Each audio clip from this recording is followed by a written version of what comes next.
Hello dear students. आज हम कुछ ऐसे मैथ्स के क्वेश्चंस की बात करने वाले हैं जिन्हें NBS class sixth entrance examination, Sainik school class sixth entrance examination आदि कई परीक्षाओं में पूछा जाता है। तो आइए इन प्रश्नों को आसान से तरीकों के साथ करने की कोशिश करते हैं। डियर स्टूडेंट्स, तो आज का पहला क्वेश्चन शुरू करते हैं। तो आपका पहला क्वेश्चन है, find the sum of 2/10 plus 3/100 plus 5/1000। तो जब भी आपके सामने कुछ इस तरह का क्वेश्चन आए तो इसको आप जनरली कर लेते हैं, एलसीएम ले लेते हैं 10, 100, 1000 का। तो इससे थोड़ा सा हमारा काम लंबा हो जाता है। तो आपने करना क्या है, जब आपके सामने कुछ इस तरह का प्रश्न हो, आपके होल पार्ट नीचे हो, 10 हो, 100 हो, 1000 हो, तो आपको करना है नंबर्स को फटाफट डेसिमल में कन्वर्ट करते हुए इन्हें आपको ऐड करना है। जैसे 2/10 का आपका हो जाएगा 0.2, 0.2। 3/100 इसका हो जाएगा आपका 0.03। 5/1000 का आपका हो जाएगा 0.005। तो उसके बाद आप इसको ऐड कर सकते हो। तो ऐड करने पर आपके आ जाएगा 532.0। तो ये आपका आंसर हो जाएगा 0.235। अगर आपका जो आंसर है वह डेसिमल नंबर में वहाँ नहीं है तो आप इसे फिर फ्रैक्शन में भी कन्वर्ट कर सकते हैं। अगर आप फ्रैक्शन में कन्वर्ट करोगे तो आपका आंसर हो जाएगा 235/1000। ओके, नेक्स्ट क्वेश्चन की तरफ पढ़ते हैं। Find the product of 2, 0.2 and 0.02।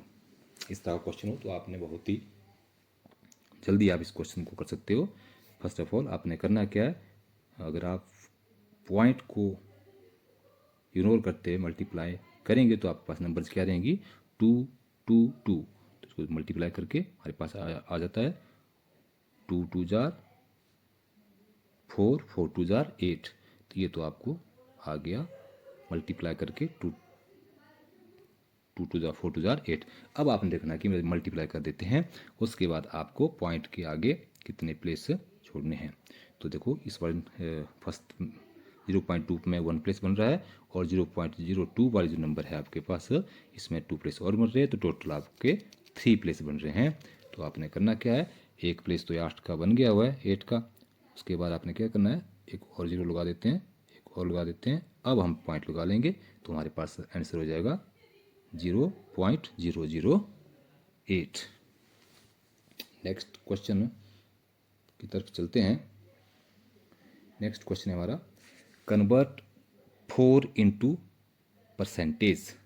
4 को आपने प्रतिशत में बदलना है, मतलब 4 का मतलब कितना प्रतिशत हुआ, कितना परसेंट हुआ। फ्रेंड्स, जैसा कि आपको जानते हैं, आप जानते हैं कि होल परसेंट या 100 मीन्स होल परसेंट मतलब पूरा 1। 100% मीन्स पूरा 1, होल मतलब होल परसेंट का मतलब 100 है, होल का मतलब सारा, उसके हम क्या कहते हैं 1 मीन्स 1 का मतलब 100, तो 4 का मतलब 400। हम इसको इस तरह से कह सकते हैं, होल परसेंट का मतलब अगर 100 है तो 2 का मतलब क्या हो जाएगा 200, 5 का मतलब क्या कितना हो जाएगा 500। मतलब यहाँ भी हमारा उसी तरह का, जैसे हम जानते हैं यूनिटरी सिस्टम, हमने काफ़ी प्रश्न किए हैं, सेम उसी तरह का ये भी हमारा चलता है। तो मीन्स होल परसेंट का मतलब, होल परसेंट का मतलब हो गया 100, तो मीन्स 4 का मतलब क्या हो जाएगा आपका 4 मल्टीप्लाई 100 इक्वल टू 400। 400 आपका ये परसेंट हो जाएगा। नेक्स्ट क्वेश्चन नंबर 4 की बात करते हैं। Find the HCF of 3 kilogram and 400 gram. Find the HCF of 3 kilogram and 400 ग्राम। तो जब भी कुछ इस तरह के हमारे पास प्रश्न होते हैं, यहाँ देखो एक यूनिट हमारी किलोग्राम में है, दूसरी हमारी ग्राम में। जब कुछ ऐसी दिक्कत हो तो हमेशा आपको करना क्या है कि यूनिट्स को सेम कर लेना है और कोशिश करनी है हमेशा बिगर यूनिट से स्मॉलर यूनिट में आपको कन्वर्ट करना है संख्याओं को। उससे हमें फिर उसके बाद ही हम फिर सॉल्व को कर पाएंगे। तो देखते हैं। तो 3 किलोग्राम का आपका हो जाता है 3000 ग्राम। आप सभी को पता ही है 3000 ग्राम। और दूसरा आपका 400 ऑलरेडी ग्राम में ही है, तो दूसरी संख्या आपके पास है ये 400। अब हम इसका क्या निकालेंगे, HCF means highest common factor. तो हाईएस्ट कॉमन फैक्टर निकालने के आपके 2-3 मेथड्स हैं। ऑल फैक्टर मेथड हो सकता है, ये हमारा काफ़ी लंबा हो जाता है क्योंकि पहले हमें यहाँ फैक्टर निकालने पड़ेंगे 3000 के, उसके बाद 400 के, उसके बाद चेक करेंगे हम कि कौन सा हमारा हाईएस्ट कॉमन फैक्टर है। और अगला जो मेथड रहता है आपका कॉमन फैक्टर मेथड, उसको भी आप उठा सकते हैं कॉमन फैक्टर मेथड को। और जो उससे एक अन्य मेथड रहेगा वो रहेगा आपका डिवीजन मेथड, भाग विधि से भी आप कर सकते हो। अब जैसा भी आपके पास सवाल रहेगा उसी मेथड को आप फटाफट उठा भी सकते हो।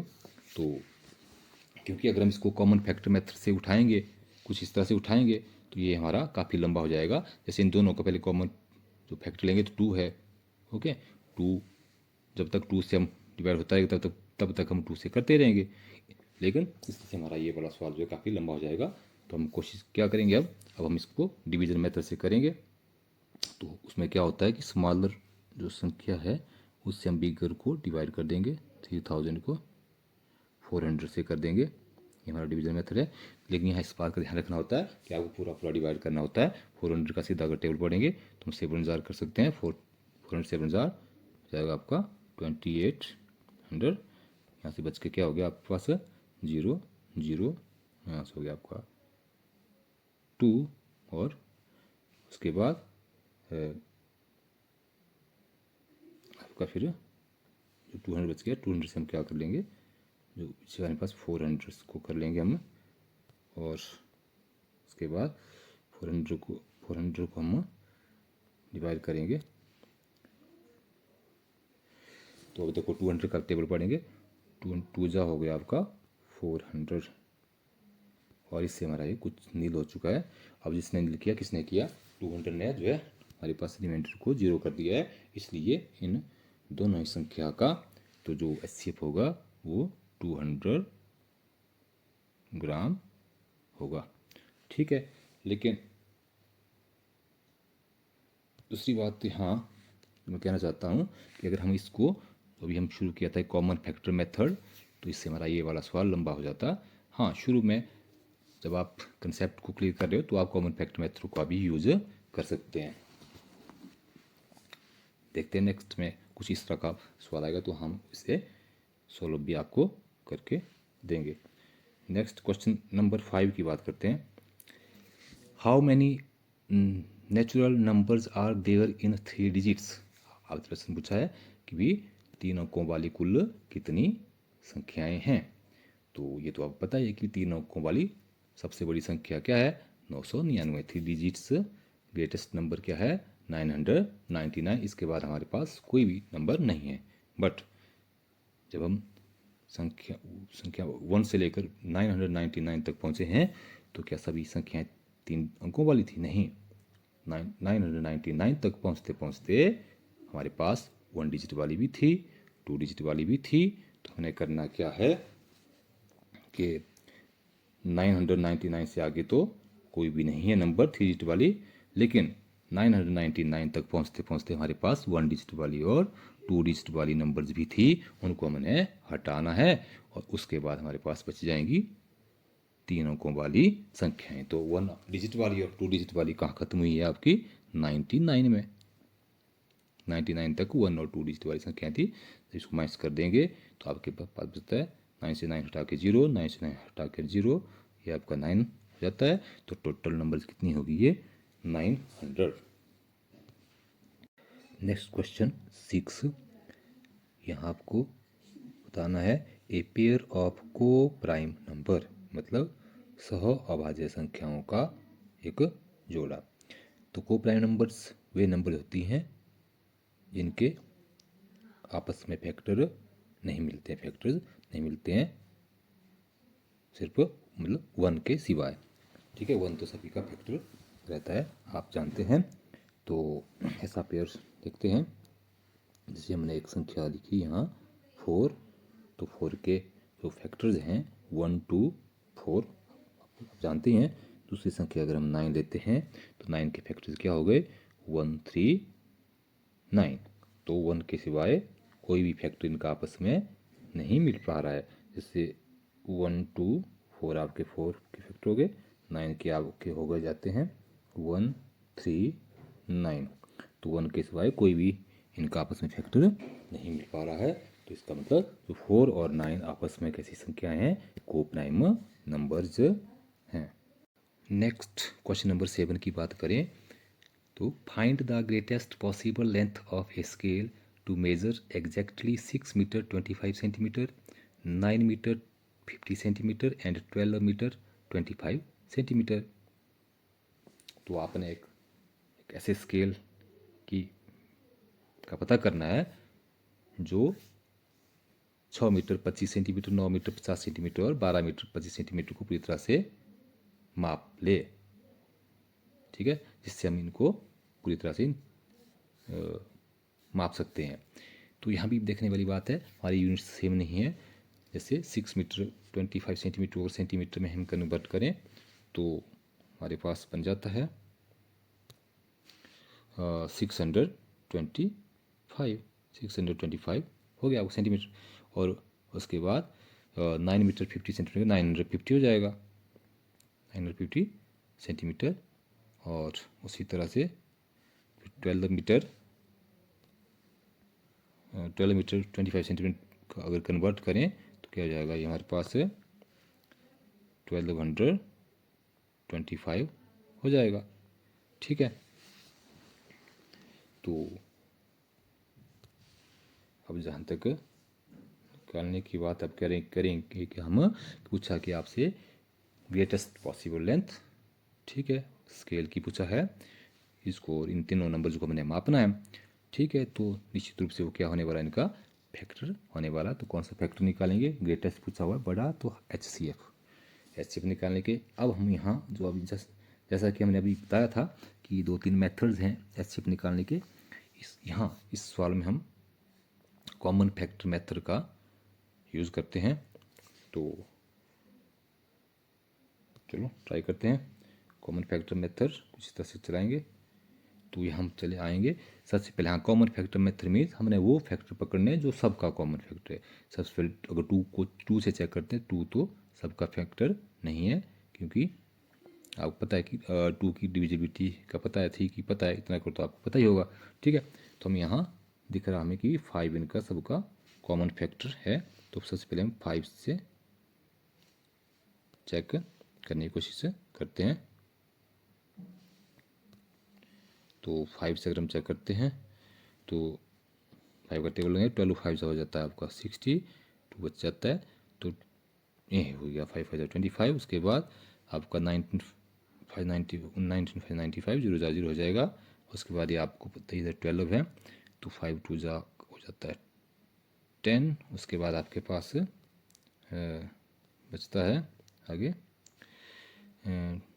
22, तो ये हो जाता है आपका 5 4 आपको हो जाएगा 20। उसके बाद फिर से 2 बच गया, तो 5 5 25। अब नेक्स्ट देखते हैं, अब फिर से क्या 5 से हो पा रहा है, इस बात को चेक करेंगे। तो हाँ जी हो पा रहा है, तो फिर से ये 5 से हम कोशिश करेंगे। जब तक 5 से होता रहे तब तक 5 से हम करते रहेंगे। चलो 5 2 10, 2 बच जाता है 25 हो गया, 5 5 25। अब यहाँ हम लगाएंगे 5 3 15, 4 बचता है, तो 5 8 हो गया 40। उसके बाद 24 को लगाएंगे तो 5 4 हो जाता है आपका 20, 9 5 45। अब देखते हैं कि अब हमारा यहाँ 5 से 5 कॉमन फैक्टर नहीं है। अब देख रहे हैं हम 6 भी नहीं है, 7 भी नहीं है सभी का, 8 भी नहीं है। तो यह जहाँ अब कॉमन फैक्टर इन तीनों संख्याओं का नहीं मिल पा रहा है, तो हमारा जो एचसीएफ हो जाएगा 5 × 5, ये हमारा हो जाएगा 5 × 5 = 25। ओके, तो 25 सेंटीमीटर उस स्केल की लेंथ होएगी जो इन हमारे लेंथ को एग्जैक्टली माप सकता है। अब नेक्स्ट क्वेश्चन नंबर 8 की बात करें तो यहाँ find the least number which is exactly divisible by 12, 15, 20 and 25। यहाँ क्या पूछा गया है कि आप हमें वो छोटी से छोटी संख्या का पता करना है जिसको अगर हम 12 से डिवाइड करें या 15 से डिवाइड करें, 20 से भी करें या 25 से करें तो पूरी तरह से वो विभाजित हो जाती है, कुछ भी हमारे पास शेषफल नहीं बचता है, रिमाइंडर हमारे पास नहीं बचता है। तो यहाँ ध्यान देने वाली बात है कि किसी भी संख्या से पूरा डिवाइड उसी संख्या को होगा जो संख्या का मल्टीपल हो, मतलब गुणज हो। कहने का मतलब अब 12 से किसको भाग होगा पूरा जो 12 के गुणज हैं। इसी तरह 15 से किस होगा 15 के गुणज हैं। ठीक है, लेकिन यहाँ अलग अलग 12 या 15 अलग अलग नहीं पूछा है, यहाँ पूछा है इन सब से 12, 15, 20, 25, 12, 15, 20 एंड 25, इन सब से। तो कहने का मतलब इन सब का मल्टीपल, मतलब कॉमन मल्टीपल। बट कौन सा लीस्ट, सबसे छोटा, लीस्ट सबसे कम कौन होगा मल्टीपल, जो सबसे पहले इन सब का आ जाएगा। तो क्या निकालना पड़ेगा हमें एलसीएम। एलसीएम निकालने का आपको पता है, निकालते हैं 12, 15, 20, 25। तो यहाँ भी उसी तरह से देते हैं। सबसे पहले 2 से चेक करते हैं, 2 6 12, 15 को नहीं लग रहा तो टेबल, तो हम 15 को ऐसे ही लिख लेंगे। 20 को लग रहा है तो 10 2 20, 25 को नहीं लग रहा है तो हम इसको यूँ ही लिख देते हैं। ठीक है, तो उसके बाद फिर से 2 से चेक कर लें। 2 3 6, 15 को फिर से नहीं लग रहा है, 10 को लग रहा है, 5 2 10, 25 को नहीं लगेगा। तो अब देखते हैं, अब हमारा 2 का टेबल नहीं लग पा रहा किसी को भी, तो अगली संख्या 3 से चेक करेंगे। 3 से लग पा रहा है, 3 1 3, 3 5 15, 5 को नहीं लग रहा है हमारा टेबल, 25 को भी नहीं लग रहा है। तो आगे बात करते हैं। अब 3 से नहीं किसी भी संख्या को हम तोड़ नहीं पाएंगे, तो अगली संख्या 5 को पकड़ लेंगे। 1 हमारा तोड़ के लास्ट में पहुंच चुकी है बात, तो 5 1 5 5 25। अब हम फिर से 5 से तोड़ेंगे, 1 तो लास्ट में पहुंच चुका है। अब है 5 1 5। तो ये हमारा हो चुका है एलसीएम। अब इसको इकट्ठा करके देखेंगे तो 2 2 4, 4 3 12, 12 5 60 और 65 हो जाएगा आपका 300। 65 आपका हो जाएगा 300। तो एलसीएम आपका क्या बन जाता है 300 इनका जी। तो 300 ही वो छोटी से छोटी संख्या, स्मॉलेस्ट नंबर है, लिस्ट नंबर है, जो आपका इनसे 12, 15, 20 और 25 से डिविजिबल है। ओके, नेक्स्ट क्वेश्चन हमारा है क्वेश्चन नंबर 9। क्वेश्चन नंबर 9 में आपसे पूछा गया कन्वर्ट 26 एंड 5/8 इनटू डेसिमल। तो यहाँ भी आपको ध्यान रखना है कि हमने करना क्या है। डेसिमल मीन्स होता क्या है कि पॉइंट्स से जो पहले हमारे पास पूरी चीज़ें रहती हैं और पॉइंट के आगे हमारे पास टुकड़े होते हैं। तो यहाँ भी क्या 26 तो हमारे पास कंप्लीट थिंग्स हैं, तो 26 को हम पहले ही लिख लेंगे। 26 अब उसके बाद हम पॉइंट लगा लेंगे। अब हम सिर्फ क्या करेंगे 5/8 को इसको हम फिर तोड़ते हैं, डिवाइड करते हैं। जैसे हम डेसिमल लगाते हैं, डेसिमल मीन्स हम 10 टाइम टुकड़े करेंगे। डेसिमल का जैसे मतलब ही है 10 टाइम, ठीक है, हम टुकड़े करेंगे और फिर डिवाइड कर देंगे। पॉइंट लगा है तो 5 का क्या बन गया 50। 8 का टेबल पढ़ेंगे तो 8 6 क्या होगा 48। हमारे पास 2 बचा रह गया है, 2 बचा रह गया, फिर से हम डेसिमल लगा 20 हो गया।